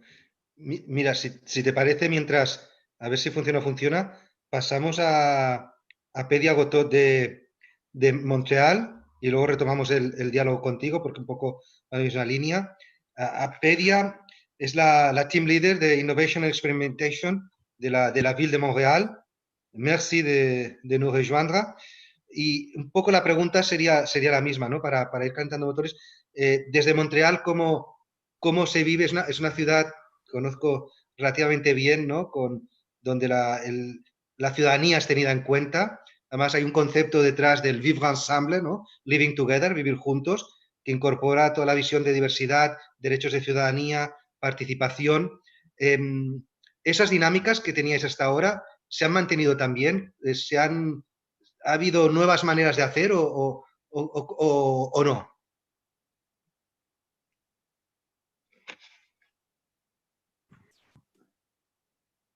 Bonjour tout le monde. Merci de m'accueillir dans cette conversation aujourd'hui. Je vais mentionner que mon prénom, on dit Fédia avec le PH en français qui se prononce F. Il n'y a pas de problème, j'en profite pour le mentionner. Effectivement, le sujet qu'on amène aujourd'hui, je pense qu'il y a des similarités entre les villes. Oui, Montréal est une ville qui est à la fois une grande métropole et en même temps qui est très... dans laquelle il y a beaucoup de proximité, beaucoup de relations entre les citoyens et entre les institutions. C'est certain que cette crise nous a confrontés à des défis qu'on a connus par ailleurs à travers le monde. On a beaucoup parlé des inégalités. C'est certain que cette crise a exacerbé les inégalités et notamment les inégalités de connexion. On a déjà parlé de fractures numériques. Donc, les inégalités dans l'accès à l'information, les inégalités dans la connexion Internet éventuellement, mais aussi les inégalités face à cette maladie notamment sur les moyens de se protéger et le type d'emploi où on est plus exposé, etc. À Montréal, on a une particularité, c'est qu'on a les services centraux de la ville au niveau administratif, mais on a aussi des services décentralisés. On a 19 arrondissements qui ont une certaine autonomie et qui permettent quand même d'avoir des services de proximité. Et on a notre défi, c'est qu'on est, vous savez, on est donc Montréal au Québec, au Canada, qui est donc bilingue. À Montréal, on a une communauté en francophone et une communauté anglophone. Donc, nos immigrants, parfois ne parlent que leur langue d'origine, parfois parlent français, parfois parlent anglais. Il y a aussi ces différents clivages. Donc, c'est sûr que la complexité des communications en temps de crise devient encore plus difficile. Chez nous, ce que je dirais, c'est que, premièrement, au début de la crise, c'est certain que les communications ont été un petit peu coupées avec les citoyens. Mon collègue tantôt parlait de l'aspect innovation, conversation, intelligence collective. C'est certain que toutes les initiatives de cette nature-là ont été mises de côté. On était dans l'urgence, je dirais, de cet état de survie, même au niveau de l'organisation, de réorienter nos services, de voir quelles étaient nos priorités. Donc, c'est sûr que tout ce qui était peut-être plus superflu a été mis de côté. Et l'administration s'est évidemment concentrée sur les communications essentielles des mesures sanitaires. Gracias. Comme ça. Pero una pregunta con lo que hablabas de que estabas planteando, Pedia, es, ¿crees que la ciudadanía en general, y en el caso de Montreal, ¿no? Tiene conciencia de ese espacio más grande, metropolitano, de ese gran Montreal, y de que las decisiones en las que pueda estar participando están dando forma también a ese gran espacio metropolitano? ¿O la gente piensa más en la realidad de su distrito, de su barrio?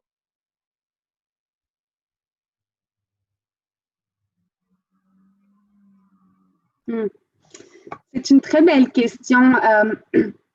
Je pense que un sentiment d'appartenance dans les quartiers. Je pense que les quartiers centraux qui sont à l'origine de Montréal ont un sentiment d'appartenance peut-être plus métropolitain, mais tout ce qui est périphérique, qui a déjà été des villes et des villages indépendants de Montréal, eux, souvent s'identifient beaucoup à leurs quartiers locaux. Et même au niveau central, d'un quartier à l'autre, les modes de vie sont différents. Par exemple, dans le quartier le plus central que j'habite, on a une population qui se déplace énormément à vélo. Donc, c'est un profil plus familial, plus jeune, plus urbain. Donc, c'est sûr que les profils, on a des profils de gens qui participent beaucoup au niveau citoyen. On a vu des initiatives citoyennes émerger.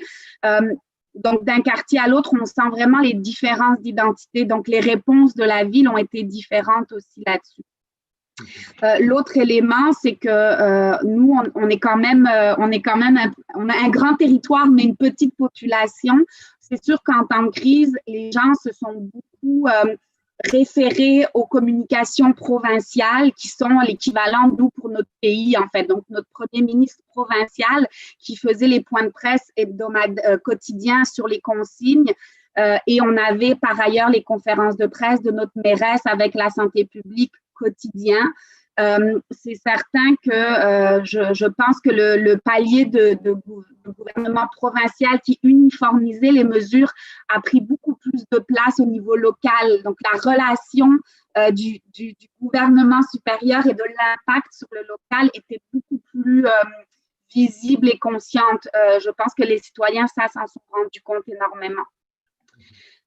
Ce que j'aimerais ajouter par rapport à tantôt, c'est que sur les inégalités, donc évidemment, une crise, on l'a subie, mais il y a aussi eu des opportunités. Pour nous, le fait que ça a exacerbé les inégalités, ça a permis de mettre en lumière l'importance de la fracture numérique, qui était un sujet qui était déjà nommé, mais qui n'était peut-être pas priorisé dans notre administration.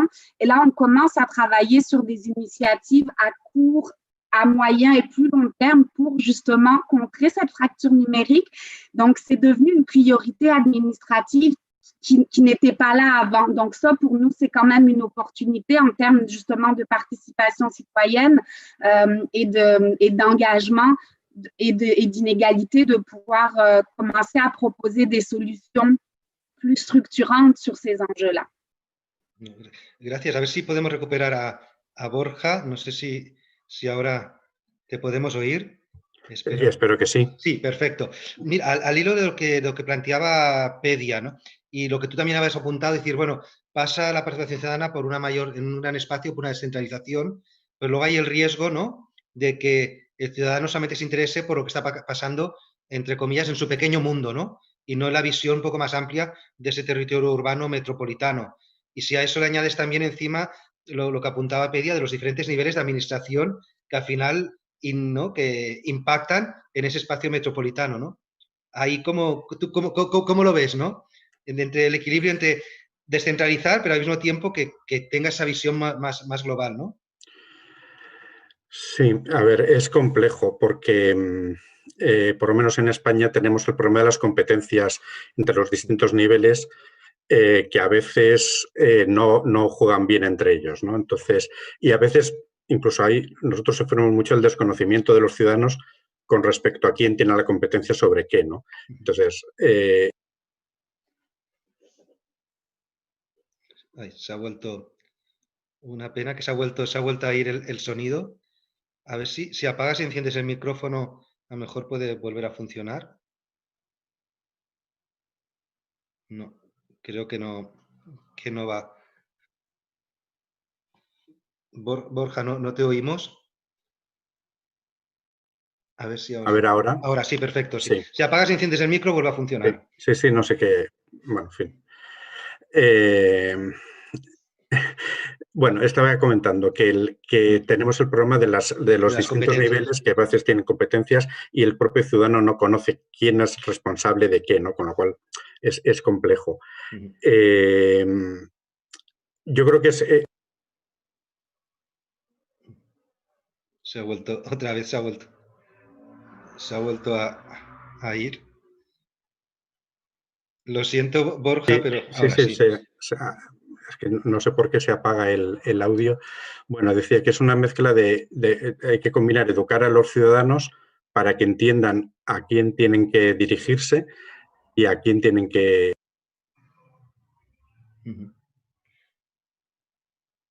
Supongo que estás... Otra vez te vuelve a pasar. Aquí, bueno, es un ejemplo, yo creo que también lo que hablamos, que era la siguiente pregunta, ¿no? Aparte del tema de la complejidad, ¿no?, que estabas apuntando y que la ciudadanía entienda las diferentes administraciones que influyen en su vida, el tema también yo creo que es un ejemplo, si para nosotros que ya estamos conectados, ¿no?, y tal, tenemos todos estos problemas, si vamos cada vez a más a una participación digital ciudadana, eso puede ser un reto para que muchos ciudadanos y ciudadanas se queden excluidos, ¿no? Pedia, Borja, ¿cómo lo estáis asumiendo desde vuestras administraciones para facilitar la participación digital? ¿Se está haciendo alguna cosa? Voy a intentar responder. Sí, nosotros estamos desde el principio del proyecto de participación online, estamos trabajando en el tema de inclusión, ¿no?, tanto con personas con discapacidad como con personas mayores, que son los colectivos que en Madrid fundamentalmente tienen problemas. Y ahí, bueno, pues desde habilitar las oficinas físicas donde el ciudadano va a tramitar sus impuestos y sus papeles para que puedan ejercer también su derecho a la participación, los que no pueden hacerlo online, como también colaborar con las asociaciones o con los centros de mayores para que sean ellos los que formen a sus asociados o ayuden a sus asociados a participar, ¿no? De forma que efectivamente la participación es un derecho y no puede verse limitado porque tú tengas un problema con la tecnología, ¿no? Entonces, es una lucha porque es verdad que hay que hacer un gran esfuerzo, pero nosotros en Madrid creemos que es importante por lo menos que exista una vía, ¿no? Que si alguien tiene interés en hacer una propuesta o en votar o en presentar un proyecto a presupuestos participativos, que tenga una vía para hacerlo si no es capaz de hacerlo con un ordenador. Gracias. Fedia, es la misma situación. ¿Cómo estáis intentando facilitar la participación, ¿no?, desde una perspectiva más desde un mundo digital, ¿no? Y de una sociedad digital. ¿Qué mecanismos se están introduciendo desde Montréal?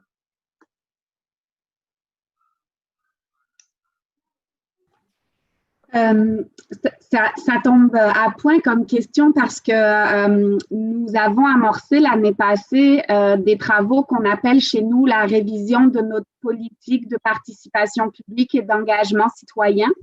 Donc, les travaux sont en cours. On vise autour de le milieu de 2021 pour avoir une politique plus structurée.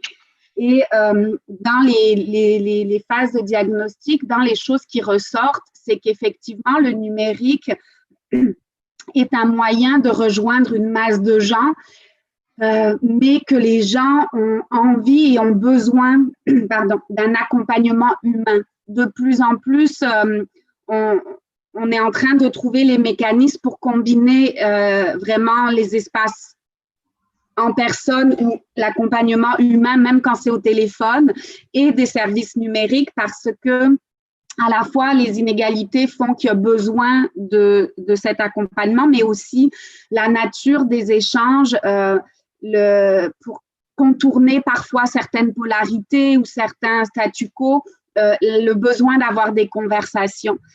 On est en train d'explorer, entre autres, un outil que vous connaissez peut-être qui s'appelle Police, qui est un outil donc numérique, mais qui justement est calqué sur la notion de conversation et qui vise à faire ressortir des consensus. Ça, pour nous, c'est une posture qui est intéressante, c'est-à-dire qu'au lieu de savoir si les gens sont pour ou contre, d'accord ou pas d'accord, de regarder les sujets où il y a déjà des consensus assez clairs pour aller de l'avant et les éléments plus aux extrémités où il n'y a pas de consensus, les retravailler autrement. Donc ça fait partie des outils qu'on est en train d'explorer pour amener un autre type de conversation. Dans cette révision de politique, on a aussi fait la distinction entre participation publique et engagement citoyen à Montréal et je sais que c'est le cas en Espagne et sûrement dans chacun de vos pays. Il y a de plus en plus d'émergence d'initiatives citoyennes et comment ces initiatives citoyennes transforment la ville et peuvent être intégrées dans une vision de ville et pas juste vivre à côté de l'administration. Donc, dans cette politique, on est en train justement de regarder comment faire plus de place à cet engagement citoyen, en plus des mécanismes plus formels de participation publique. En particulier, nous, à Montréal, on a l'Office de consultation publique, qui est une organisation paramunicipale autonome. Quand on a des consultations publiques, la ville donne le mandat à cette organisation qui mène la consultation. Donc, eux vont déployer un ensemble de mécanismes à la fois en ligne et en présence, normalement, pour justement faire des recommandations plus neutres à l'administration. Donc, ça, c'est un des mécanismes qu'on a pour assurer à la fois la participation, la consultation et la neutralité des recommandations. Donc, on est aussi en train de moderniser cette organisation-là, de regarder comment l'actualiser à la fois dans les circonstances actuelles, mais aussi dans l'évolution de la participation citoyenne des dernières années. Gracias, Fedia. Pues esto enlaza con un comentario que estaba en el chat, ¿no? que se comentaban de un representante desde Euskadi que decía muchas veces el tema de la participación ciudadana se aprovecha para validar decisiones políticas ya tomadas o una mera consulta, ¿no? Y no realmente, como apuntaba Fedia, para una construcción de visiones compartidas de la ciudad o en este caso del espacio metropolitano, ¿no? Y ahí añadiría algún elemento más, ¿no? ¿No teníamos que hacer una evolución también que esa participación ciudadana sirviera para evaluar la implementación y los resultados de esas políticas públicas? Que no fuera solamente la construcción de esa política pública. ¿Qué piensas, Borja? Uy, eso yo creo que es ir como muchos pasos adelante, ¿no? A ver, hay un paso anterior que es decir, lo de la propuesta, es decir, o la consulta, bueno, está más o menos... Tienes que volver a encender y apagar.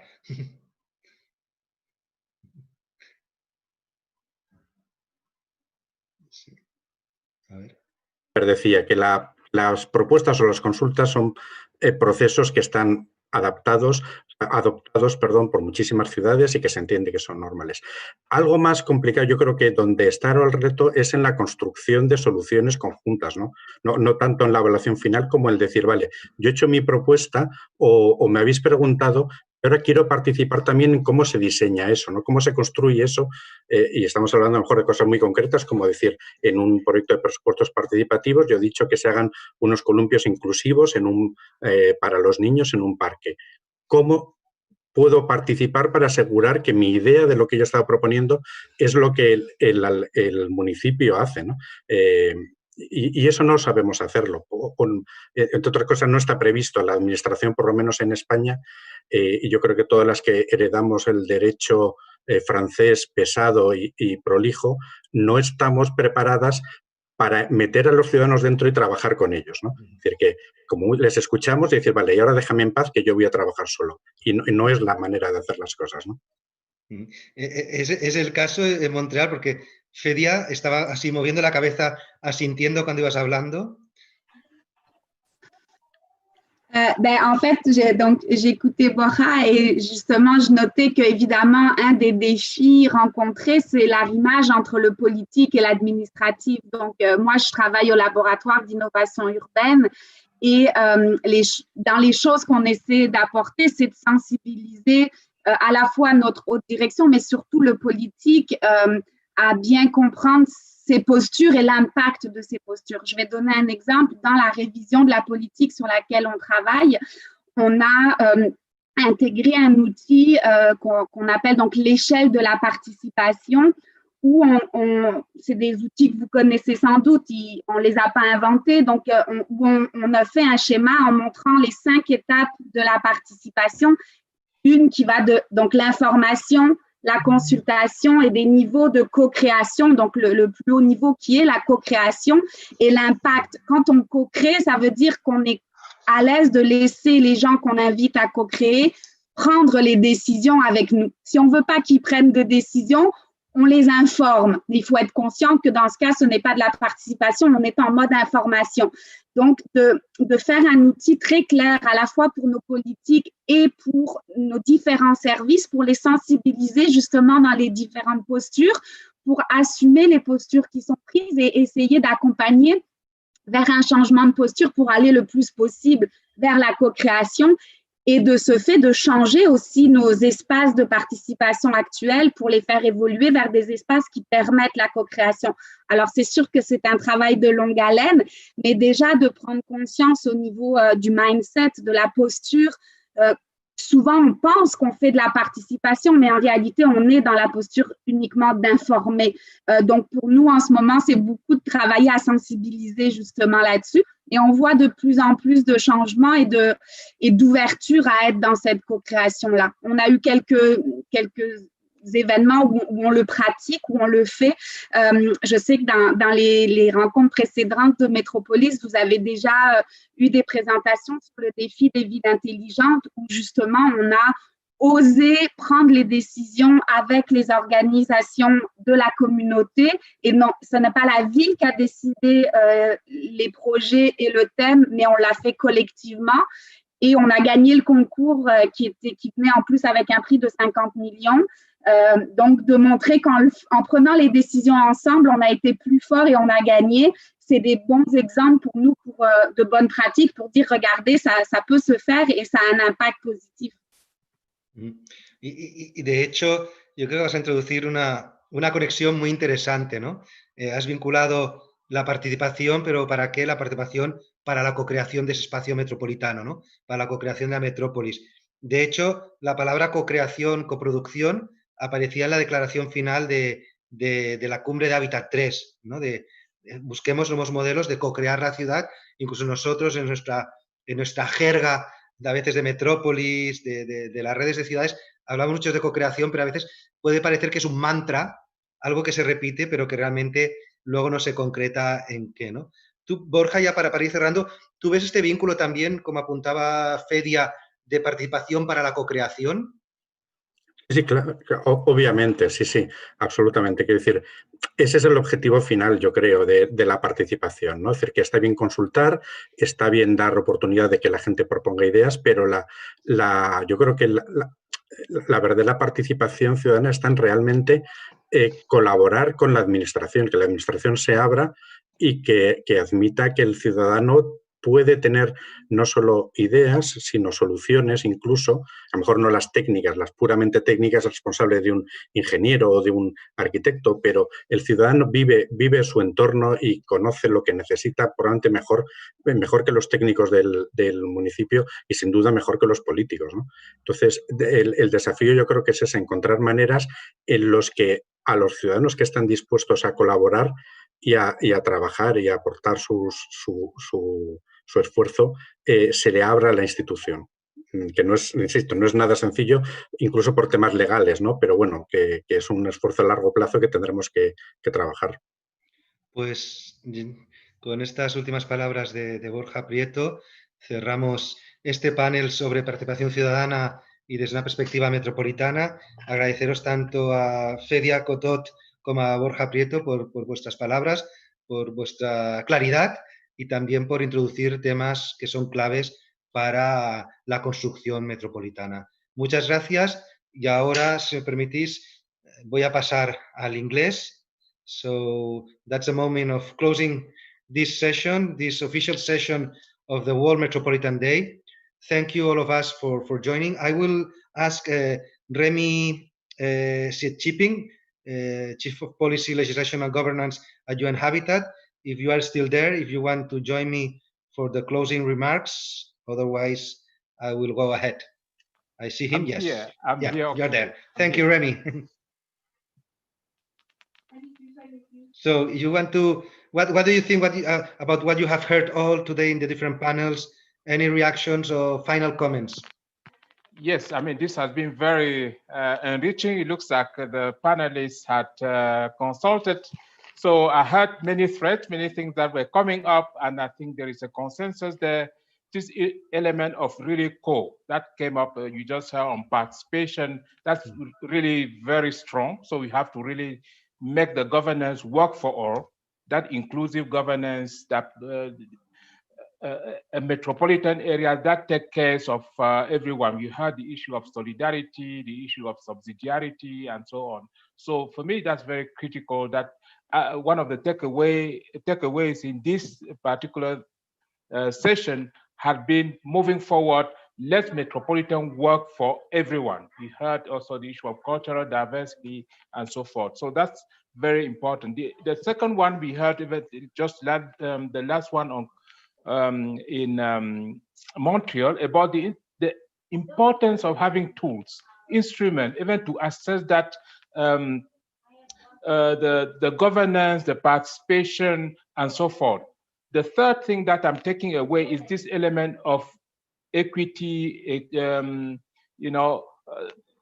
making sure everyone is included. And we have used the element of digital divide to really express this, that let's use the opportunity of COVID, that some might not have access to technology, that we are not leaving them behind, that the technology, the digital governance had to be part of this. So these are three key things that I take away. I've seen that throughout the discussion, and we are very pleased that with Metropolis and all of you who are very much keen on this issue of defining what Octavie loves to say about the metropolitan realities or identity, that this help us move in that direction. So I thank you all, and this has been very enriching. And again, for the first time, really anchoring this Metropolitan Day in the October of Urban. So this is becoming a very, very important event. So I look forward to further discussion, further engagement on the other 20 or so events. And we're going to meet again next year for more exciting Metropolitan Day. So thank you again. Thank you, Remy. I think you made a very, very nice wrap up and summary of all the interventions. I can only say that something that Leah said when she was moderating her panel, said that the issue of complexity of the metropolitan reality And this is something we need to take into account. And as well, that how we handle all these layers of governments interacting in the same territory, the impact of metropolitan policies, and as well, as Leah said, metropolitan area spaces, they are places of opportunities, because in most of the cases, metropolitan spaces are the economic engines of a territory, even of nations. They provide opportunities, they provide employment, people with employment, but at the same time is where more of the social fractures, inequalities take place. This is the paradox of the metropolitan spaces. And this is something we need to keep fighting in order to change, to reverse this situation. And of course, the mantra that's coming of this session today as well is all the time is governance, sound governance. I mean, we need real sound governance that allows that these metropolitan spaces can develop properly and in a sustainable and healthy way. So thank you very much to all of you for your attention, for taking part in this debate. I just want to remind you of a call that we launched some weeks ago, and we would love to have your support and to join us, because as Remy said, today is not an ending point, today is a starting point of many debates, and we launched a call which was called a call to rethink metropolitan spaces, where we want to join forces to rethink together how are the metropolises of the future, how we want to develop these metropolises, but we need to develop them already right now. So I put it on the web, on the chat, so you have the link to this call. And thank you all of you for your participation. And good afternoon from Barcelona. Bye. Thank you all. Bye bye. Chao. Muchas gracias a todos. Ciao, ciao. Bye bye.